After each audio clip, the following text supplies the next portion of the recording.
Good morning, everybody. Now that Vizcaya's gardens are open to the public, we are going live to give you mini tours inspired by the audio tours you can stream on your phone during your visit. My name is Alex Serna. I'm Vizcaya's social media person, and I will be hanging out behind the scenes and in the comments. If you have questions during this live stream, please leave them in the comments and we will answer them at the end. Now I'll hand this off to Alex Maldonado for the tour of our Statuary Walk. Hello everybody. So my name is Alex and I'm happy to show you guys our West Statuary Walk here at Vizcaya Museum and Gardens. So you guys take a look. We're here right by the center aisle, surrounded by some lovely statues. Now the gardens here are largely modeled after Italian Renaissance formal gardens, and thus they employ a number of statues just all around. Many of these statues come from various time periods, from antiquity to the modern era of James Deering, with the ones along the walkway here dating primarily to the 18th and 17th centuries. Now, most of these statues relate to classical mythology and provide many stories that help set the theme at our garden. In fact, right first up, we have Aphrodite, goddess of love and beauty. Now, this statue is made of Istrian stone. It's imported from Italy, and it's right on top of a plinth made of our local limestone. This is pretty good because limestone is a pretty soft stone and it weathers very quickly. This is exactly what the owner of the house, James Deering, wanted.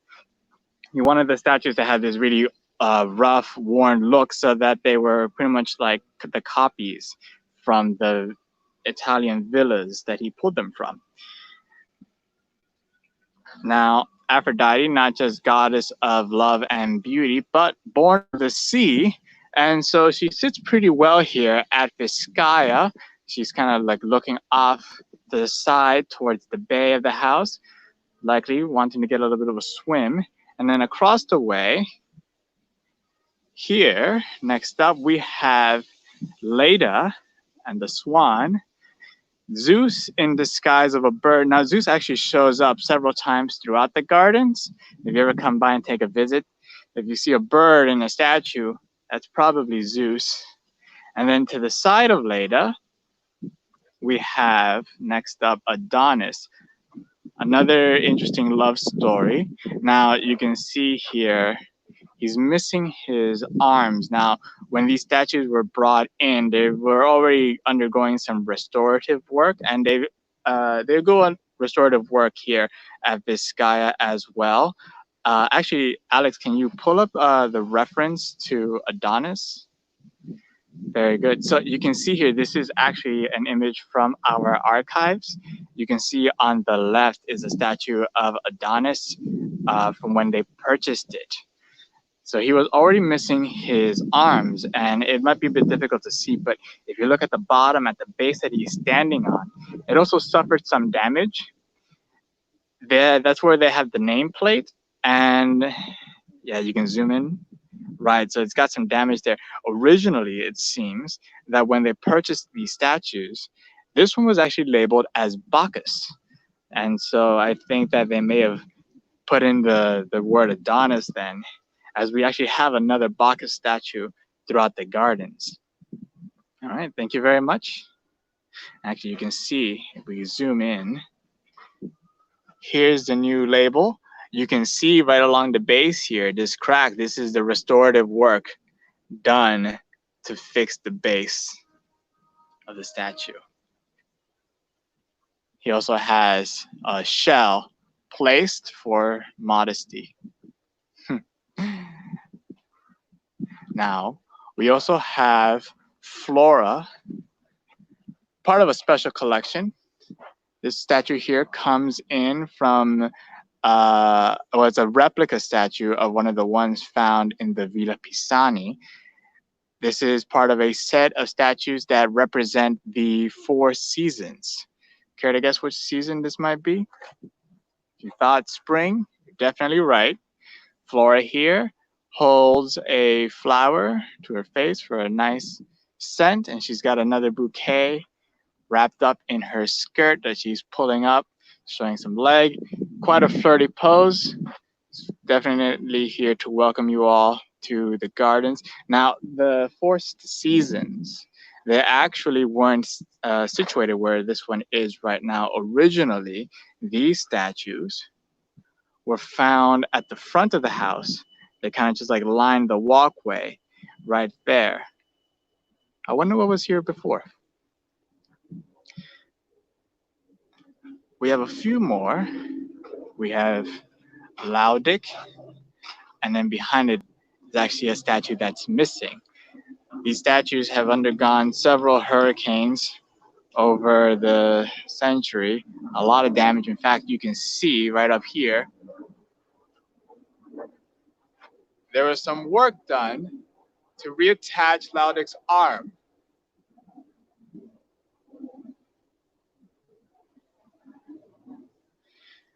Now, Vizcaya employs a team of conservators. They work day in and day out to make sure that these statues are kept in as good of a condition as possible. It's a bit difficult in the Miami environment, but they use various techniques to make sure that plant growth stays away from the statues to keep it from degrading further. And they work towards keeping them all as much as possible in one piece, which is pretty good, as Vizcaya features a rather significant collection of 17th and 18th century statues, particularly from Italy. Kind of difficult to find in some places, especially I'd say down here in South Florida. Now, last on this walkway, we have Winter, coming in with the set that came with Flora. This old man here sets in for the season of winter. He's covered in a fur coat. He has his firewood at his feet, and he holds a bellows to stoke a flame. Now, this statue, along with the Flora, came from northern Italy. I'd say they probably were dressed properly for their winter over there, but here in Miami, I just feel kind of bad for him. Now, I'm going to make my way across the way towards some of the other statues I'd like to show you. But as I'm making my way, if there's any questions, I'd be happy to answer. Okay, so Alex Serta back just in the audio, and I've been monitoring the comments. This would be a great time for anybody that does have a question to go ahead and pop it in there. We do have some questions we received on Instagram overnight in stories. So the first question from Instagram from Chrissy is, are all the statues original? For the most part, yes. For the most part, yes. Many of the statues here are coming in from various locations. They've had extensive restorative work done on them, but there are some statues that are just copies, such as the ones that are on the barge. The statues of Flora and Winter, as well as the other seasons, are also technically copies, but they are copies that were brought in from Italy. So you can think of that how you will, I suppose. Okay, perfect. Somebody asked Genevieve. Genevieve from Instagram, she's also a member, very engaged with us over there. She asked, how many statues do we have in the gardens? A lot. I don't know off the top of my head. Okay. I'd have to do a lap and figure that one out. So we're actually going to take this as an opportunity to do something fun. Since we don't know offhand how many statues we have in the gardens exactly, we are going to do a little bit of a contest while we do the research and come back to you with a number. So if you want to potentially win a membership, go ahead and take a guess in the comments how many statues you think we have in the gardens. And we're going to consider a statue any freestanding statue. So if it's some sort of ornamental piece that's part of an arch or another structure, we won't count that as a statue. But if you go ahead and take a guess, the person that gets the closest to the total number without going over will win a membership. And we will post that winner sometime this weekend. So please go ahead and do make your guesses in there. We have 27, we have 100. So keep guessing and we will report back over the weekend. Another really quick question that we just got from Charlotte. Do you know which statue is missing? The one you mentioned when talking about storms. Yeah, sorry, I don't really know. I've tried to find that one out. I think it's somewhere in the archives, but I'd have to keep looking. Okay, another research project. Well, I'm now here at the East Statuary Walk. We've got another set of statues. This one right here, quite important. Another season. Take a guess which one this one is. This one here, this is Bacchus, standing in for the season of autumn. Now, Bacchus quite perplexes some people. People look at this statue, it's quite effeminate. And so some wonder if this is a Bacchus or is this maybe a Bacchante, one of Bacchus's followers. I think it's definitely a Bacchus, as he was kind of known as the effeminate one. As Dionysus, he had the name Dionysus Pseudonor, the sort of pseudo man. Now, Bacchus is actually a pretty interesting figure also at Vizcaya. When you get a chance to visit, if the house is open, and you come in through the front, the first statue you see right out there at the front door is another statue of Bacchus sort of greeting you. He is the god of wine and merriment, and very much sets the idea of kind of what Vizcaya is all about.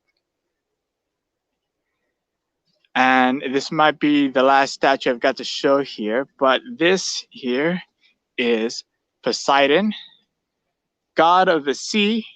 Again, tying together this theme of the ocean and love. Well, not so much love here with Poseidon, but the idea of the sea here at Vizcaya is very much an important idea. Deering wanted to tie it in together as much as possible. But when they were bringing in these statues, they didn't really have a sort of agenda with them. They were, for the most part, buying them for their decorative qualities. They weren't really trying to tell a story originally, but they've got a pretty interesting lineup here. There's actually a bit of an idea of some of the other statues that they probably wanted to have here. There is writings from our archives, some correspondence by Chalfin, and it goes, on the east autumn, Neptune, Selenius, summer, and Apollo on the west, Neptune, Zeus, Pomona, and Vulcan, which is interesting as there's two Neptunes, and pretty much every other statue that he mentioned is not on this walkway. So clearly a lot has changed since Deering's time, but we'll see how things go on from here. If there's anything else that anyone would like to know, please feel free to ask. Okay, it doesn't look like we have any more questions in the comments, just lots of guesses. So good luck to everybody that is taking a guess. And we'll take this opportunity to just remind everybody the gardens are open, and we also have extended hours tonight. So we're going to be closing at 7:30 p.m. tonight. So it's the perfect opportunity for date night if you are looking to get some fresh air by the bay and see some of these beautiful statues up close. You can find more information about tickets and regulations in place at vizcaya.org/welcome. And thank you so much for being with us. We hope to see you soon. Yeah, come say hi to the mythological statues. They're great. Thank you, everybody.